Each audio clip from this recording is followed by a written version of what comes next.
Bob, today we are talking about ELA, Emergency Liquidity Assistance. Right. Important for Europe. Extremely important for Europe and also relevant to Sherlock Holmes fans. All right, good. Because remember that in the Adventure of the Silver Blaze, Sherlock says to the detective, and then there's the incident of the curious behavior of the dog in the night. Right. And the guy says, but the dog didn't do anything in the night. And Sherlock says, precisely what was curious. And here, the non-barking dog are all the bank depositors in Europe.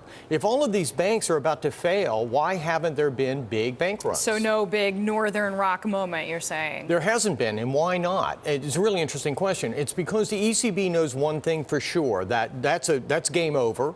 And B, that these bank runs start when one depositor can't get his money out. They go to the bank, they can't get the deposit out, a panic ensues, and that's the thing that they have fought feverishly to prevent, including a secret program, which really was secret, no kidding, the ELA, the Emergency Liquidity Assistance Program.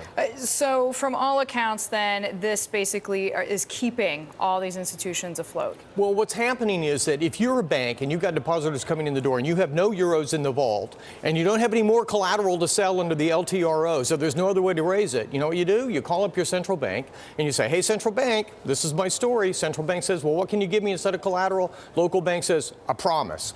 Central bank says, fine, no problem, calls up the ECB. The ECB wires in the euros, and they come down to the local bank to be given to the depositors right then and there. And that's basically the full process. All right. So if nothing else, it just shows how deeply committed the Europe region is to keeping Northern Rocks from appearing on the scene. It shows that these guys are operating as a union. Despite all the headlines, despite all the rhetoric, despite all the local politics, they've been absolutely dedicated to preserving this union all along. All right. Well, good news to know about, as you say, even if it escapes the headlines sometimes.